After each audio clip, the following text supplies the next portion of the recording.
let's talk Pakistani dramas. Real quick, the shows you're seeing on your screen right now are the shows I'm currently cheerleading, the shows that I think have a lot of promise and look forward to each week. But before we can discuss new shows, over the past week, we have seen 4 big shows come to an end, one of which I discussed last week. Today, let's discuss the other 3. First, Parwarish came to an end, a show I have cheerleaded from beginning to end. This has been a wonderful show with a wonderful message, wonderful actors, wonderful performances, and genuinely, I loved it.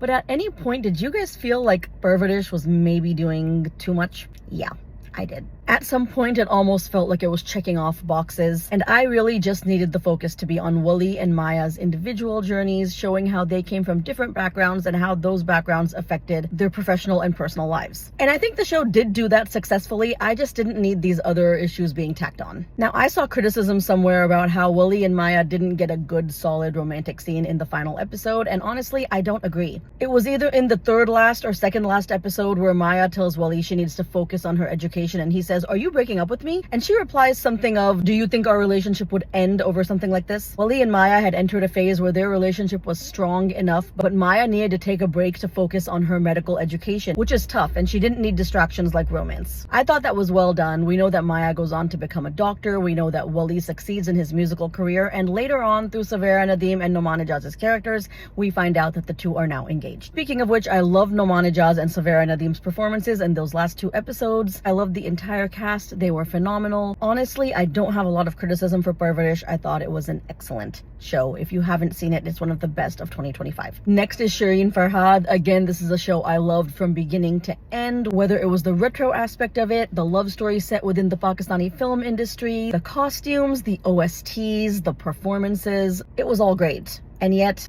I did feel like something was missing. I don't know what it was. Maybe it just felt too limited, with 1 studio, 1 director, 1 assistant director, 1 casting director, 1 tailor, 4 actors. Maybe I just needed to see more. Okay, you guys remember the music video Khamaj? This was a music video which delivered a complete story within 4 minutes. And it was a beautiful story, one that stayed in your mind. And I think maybe when this show was announced, I almost expected to see that story come to life. Regardless, I really did enjoy this show. I feel like it was art. And I think it's a disservice to the Pakistani industry when people give eyeballs to shows like Humraz and Dayan instead of stuff like Shirin Farhad. And Shirin Farhad was not only entertainment, it also delivered a really strong message by the end. तुम्हें खुदा ने रास्ता देने की duty लगाई। जो दरवाजे बेबस और मजबूर के लिए नहीं खुला करते ना, उन्हें वीराने की बद्दुआ लग जाती है। दरवाजा खोले।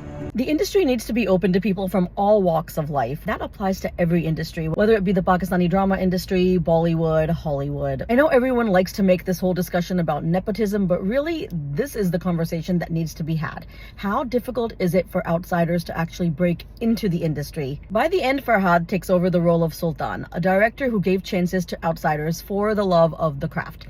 And I like that. And I like the show. Okay, now the final finale that I want to discuss, and this is going to be really short. I want to discuss the finale of Agar Saath ho. I don't know what Hum TV was thinking when they presented Amir and Maura with this script. I understand what Amir and Maura were thinking because they were engaged at the time. They thought they could spend time together. The show had a good director, had a good production house. They thought this was a good opportunity, but it was not. This was a show dedicated to Zaviar Noman Ijaz, who had more screen time than anyone else, with an atrocious performance and an absolutely illogical storyline. To put it simply, this was a really dim-witted show. Hum TV, Amir, Maura, you can do better. Zaviar, maybe acting is not for you, friend. All right, that's it. Potentially next week we will discuss new shows. See you then.